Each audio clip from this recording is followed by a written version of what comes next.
Hello everyone, myself Dr. Amita, professor in the Department of Pathology.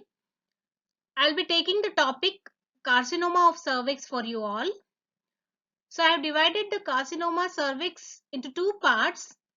In the part 1, I will be covering the prevalence, that is the disease burden, then the etiopathogenesis of the cervical cancer, and in brief about the precursor lesions of the cervix. In the next part, I'll be covering the clinical features, the morphological findings, and the laboratory diagnosis of cervical cancer. So let us begin this session with the MCQ. I want you all to ponder on this question. Is cervical cancer preventable? Yes or no? Just think over it. Okay. And if yes, how? If no, why? Okay. So just keep on, okay, keep your, keep thinking on this and let us move case scenario. Okay, so there was a 45-year-old female who presents to your OPD with history of increased bleeding during menstruation since past 3 months. The patient's last menstrual period was 2 weeks ago and currently she is sexually active with multiple sexual partners. She occasionally uses barrier methods of contraception. On physical examination, everything was normal, except on pelvic examination, the gynecologist observed mass per vaginum, which was soft friable, and it used to bleed on touch. So, keeping this scenario in mind, let us try to answer a few of the questions. What is your probable diagnosis, clinical diagnosis? What is the etiopathogenesis of this condition? What is the screening test for this condition? And how will you confirm the diagnosis? So in exams also, this is a question which has been asked to you. Okay, so you need to answer this question in the following 4 headings. So as we move on, we'll try to solve all these queries one by one. Okay, so at the end of this class, you the learners should be able to tell what is the burden of the cervical cancer, describe the etiopathogenesis of cervical cancer, and what are the precursor lesions of cervical cancer. Coming to the prevalence, as far as our country is concerned, in India, cervical cancer is the second most common cause of death among women due to cancer. So, can you tell me which is the first most common cause of death among women due to cancer? Okay, that is the breast cancer. Okay, here you can see a pie chart, okay, where you can see that the incidence of among all among the cancers of various organs in females, the cancer of the breast, okay, accounts for 27% of all the cancers, okay, leading the incidence, whereas the second most common cause of cancer in our country is the cancer of uterine cervix. So you can the burden of disease. Okay. Similarly, when it comes to cancer related deaths, the most common cause of cancer related death is the cancer of the breast, whereas the second common uh, organ, okay, where the cancer deaths, okay, results is due to the carcinoma of uterine cervix. Okay. So the situation is not so good in our country. When we see and compare in this graph the incidence and mortality of cervical cancer in developed and developing countries, we can see here that on the left hand side, we can see the incidence and the mortality in the developing countries, whereas on the right hand side, we can see the same in the developed countries, and we observe here that the cervical cancer is twice as high in developing countries than in the developed world, and the mortality is 3 times as high as in the developed world. So the situation is not very good, and as a medical graduate, it is very important for you to know the okay the approach to the diagnosis of these patients with cervical cancer. So coming to the etiology of cervical cancer, yes, I know that most of you would be able to tell at this point of time the most common risk factor for the development of cervical cancer is the human papilloma virus. Okay, the infection of the cervix with human papilloma virus, which is a DNA virus, it is responsible for 99.7% of the cases of cervical cancer. Okay, so though HPV is very important for development of cervical cancer, it has been observed by various researchers that only few of those who are infected with HPV develop cancer. That means that there are other factors which act synergistically or alone to produce cervical cancer. So what are these other factors which can give rise to cervical cancer other than HPV? So these include smoking. Sexual activity has been linked to cervical cancer. Having exposed to multiple sexual partners, early menarche, early sexual activity, not using barriers during the sexual activity, having a weak immune system, long-term use of oral contraceptive pills, a diet low in fruits and vegetables, and being overweight have all been linked to the development of cervical cancer. Among all this, human papilloma virus, again I want to stress over here, accounts for 99.7% of the cases. So HPV is central and important in development of cervical cancer, isn't it?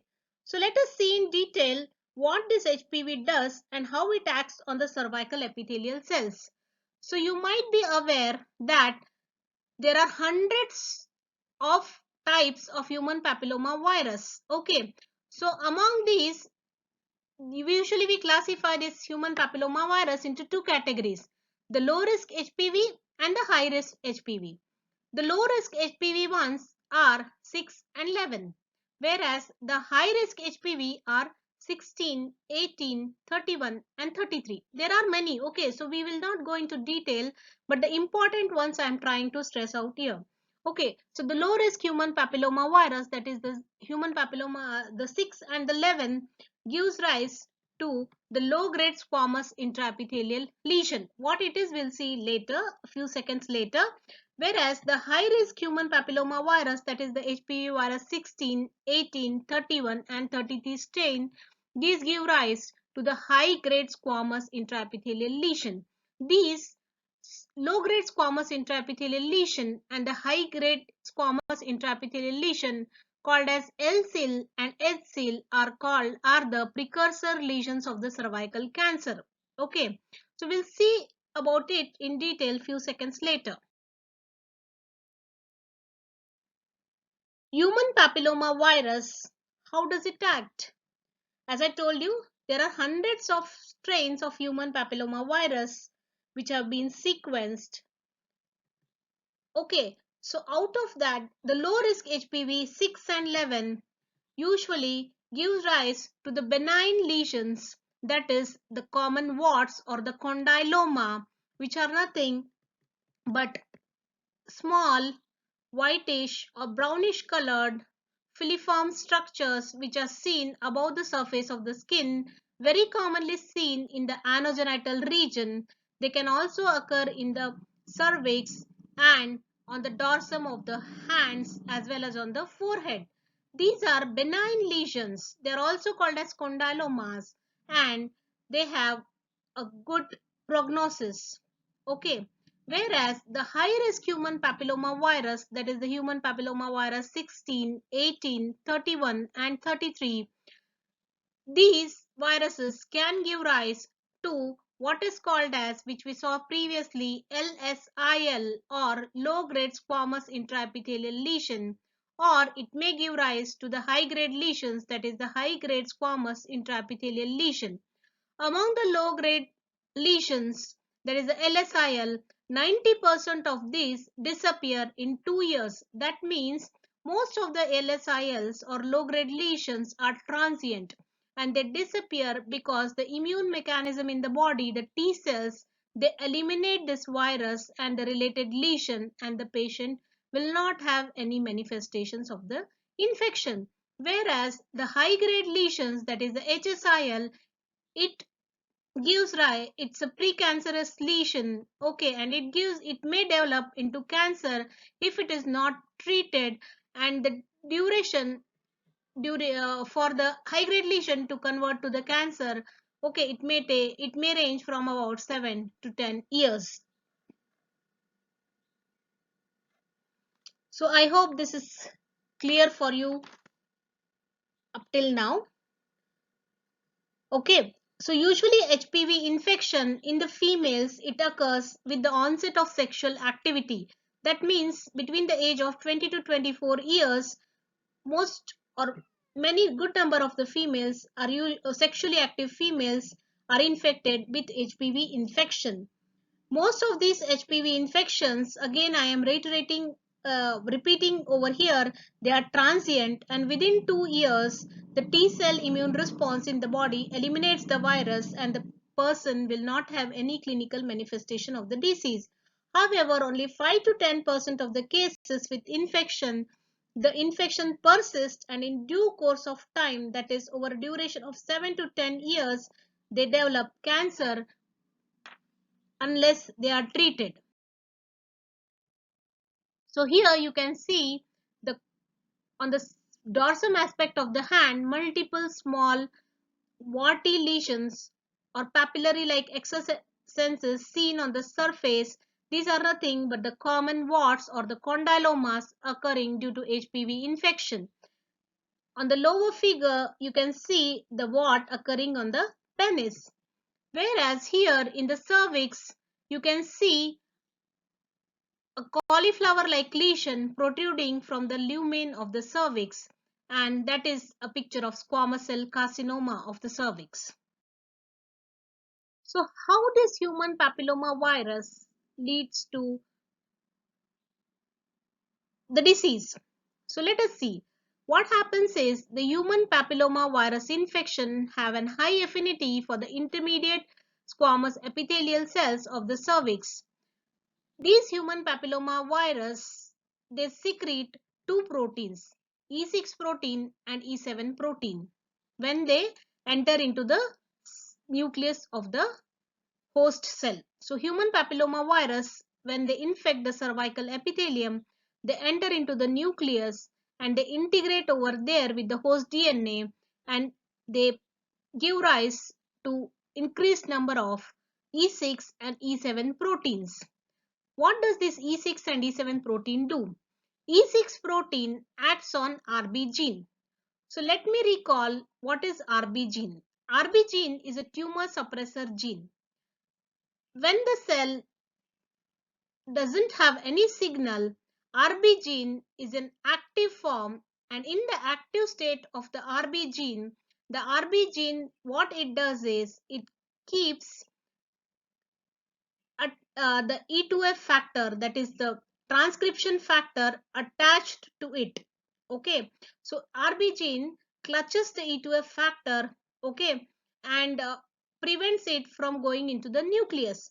And the function of E2F or the transcription factor is to send a signal to the nucleus for DNA synthesis or the cell division and proliferation. So RB gene always keeps the E2F gene in its clutches and prevents the cell cycle. Whereas whenever the cell is infected by HPV and E6 proteins are produced in excess, the E6 protein, it causes inactivation or degradation of the RB gene. As a result, it is not able to remain attached to the E2F. The E2F is liberated, and this liberated E2F or transcription factor goes to the nucleus, provides a signal for the cell to divide, and the proliferation occurs. Whereas the E7, what does the E7 protein does? This E7 protein acts on P53 gene. Again, let me recall what is the normal function of p53 gene. P53 gene again is a tumor suppressor gene. Okay, whenever there is any DNA or any kind of damage to the DNA, p53 what it does is it is a guardian of the genome, okay, or the guardian of the cell, policeman of the cell. So what it does is it, whenever there is injury to the cell or the DNA, it prevents the proliferation of the cell by putting the cell in the cell cycle arrest and initiating the apoptosis or the DNA repair mechanism. So whenever E7 proteins are produced in excess, they act on the p53 gene and they degrade the p53 gene.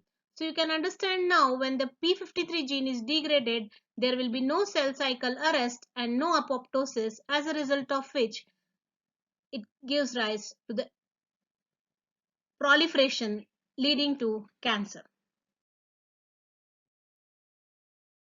So we saw that the benign human papilloma virus 6 and 11 give rise to LSIL, and the high risk HPV gives rise to HSIL. Okay, so I want to stress over here is that in this slide is that though human papilloma virus, okay, the mechanism of action, how the benign strains of HPV virus 6 and 11, they give rise to condylomas, whereas high risk HPV, they give rise to carcinoma cervix. Why? What is the mechanism? So benign HPV virus, that is 6 and 11, these HPV virus, what they do is they do not integrate into the host genome. That means they remain in the free episomal form in the cytoplasm, whereas the high risk HPV, that is 16 and 18, they integrate with the host genome and express large amount of E6 and E7 protein, thereby blocking or inactivating the tumor suppressor genes p53 and RB respectively, giving rise to cervical cancer. So here this slide basically stresses on the point that why different HPV strains induce different type of lesion. So benign HPV, I'm sorry, initially I said that benign HPV gives rise to LSIL and high risk gives rise to HSIL. I'm sorry for that. Benign HPV, that is 6 and 11, gives rise to condylomas or benign warts. That is because the viral DNA here in HPV 6 and 11, they do not integrate into host genome and remain in the free episomal form. Whereas the high risk HPV, they give rise to LSIL and HSIL because they integrate into the host genome, into the DNA of the host genome of the host, and they express large amount of E6 and E7 proteins, thereby inactivating tumor suppressor genes p53 and RB, and thereby releasing the cell cycle breaks and leading to proliferation and development of cancer. So to summarize the entire etiopathogenesis, with the onset of sexual activity, that means during the age of 20 to 24 years, most of the sexually active male and females, they will be infected with human papilloma virus. Okay, and this human papilloma virus, if it is a low risk HPV virus, it remains in the episomal form in the cytoplasm and gives rise to condylomas or common warts. And if it is a high risk HPV virus like 16 and 18, then it gives rise to the lesions, cervical intraepithelial lesions, that is the LSIL and the HSIL. And if the infection remains persistent, the lesion can go uh, uh, progress to high grade cervical intraepithelial lesion, and then it can go to invasive carcinoma and finally metastasize. So this is a summary of the etiopathogenesis of the cervical. So sequence of the development of cervical cancer, just a brief recap. Whenever the normal cells are infected with human papilloma virus infection, a precursor lesion uh, occurs, and over a duration of 7 to 10 years, if the precursor lesions are not treated, it can progress to early cancer, that is carcinoma in situ, and then which can progress further to invasive carcinoma, advanced carcinoma, and metastasis. So what are the precursor lesions of the cervix? Till now we saw the disease burden, the etiopathogenesis, in the etiopathogenesis, we saw the HPV infection, the mechanism of action, and let us now see what are the precursor lesions of the carcinoma cervix. So the precursor lesion of the carcinoma cervix, initially the terminology used was CIN, that is cervical intraepithelial neoplasia, and that was graded into three categories: CIN1, CIN2 and CIN3. CIN1 was also called as low grade dysplasia, CIN2 was called as moderate grade dysplasia, whereas CIN3 was called as high grade dysplasia, and CIN3, that is high grade dysplasia, was equivalent to carcinoma in situ. Whereas recently the classification has been changed to low grade squamous intraepithelial lesion and high grade squamous intraepithelial lesion. So here these two are the precursor lesions of the carcinoma cervix. Low grade squamous intraepithelial lesion, here in the picture you can see that the dysplasia is confined only to the lower one third of the, or a maximum up to the lower two thirds of the cervix, whereas in high grade squamous intraepithelial lesion the dysplasia will extend from the basement membrane till the topmost layer of the cervical epithelium, and high grade squamous intraepithelial lesion is equivalent to high grade dysplasia, which is further equivalent to carcinoma in situ. Carcinoma in situ means you are all aware of it, but again to recap over here, that carcinoma in situ means the dysplasia is seen throughout the epithelium, but it is confined by the basement membrane. So here you can see the normal stratified squamous epithelium, where in the base there is the basal epithelium which is arranged in a palisaded manner. Few mitosis can be seen in the basal layer, but as the cell progresses towards the top there is maturation, whereas in low grade dysplasia or in CIN1 the dysplasia is seen up to the lower one third, whereas in CIN2 it is seen up to the upper two thirds, lower two thirds, and in CIN3 the dysplasia is seen up to the topmost layer. So CIN1 and CIN2 CIN1 constitutes low grade squamous intraepithelial lesion, whereas CIN2 and CIN3 constitute high grade squamous intraepithelial lesion. So coming to the MCQ which I had asked you in the beginning, can cervical cancer be prevented? Okay, yes. To answer this query, yes, it can be prevented. As we have seen till now that there is a precancerous lesion, okay, and it takes almost 7 to 10 years for the precancer lesion to convert to cancer. So if we are able to find and treat this precancerous lesion, definitely we can prevent the cervical cancer. And another important thing is there is now currently there is a vaccine to prevent the infection with there is a vaccine, okay, for preventing cervical carcinoma, and that is the human papilloma virus vaccine. I'll not go into detail about it, but there is a vaccine for of HPV which can help in prevention of cervical cancer. So to summarize this class, cervical cancer is the second most common cancer with high mortality rate, next only to breast cancer in women. HPV infection is the most common risk factor for cervical carcinoma. HPV 6 and 11 remain in episomal form in the cytoplasm and gives rise to what we call it as condylomas or benign wart, whereas the high risk HPV 16, 18, 31 and 33 secrete high levels of E6 and E7 protein after integrating with the host. The E6 protein causes degradation of retinoblastoma gene, releasing the cell cycle breaks, leading to increased proliferation, whereas E7 proteins functions by causing degradation of the tumor suppressor gene P53, thereby causing releasing the brakes on the cell cycle and decreasing the apoptosis, giving rise to proliferation and cervical cancer.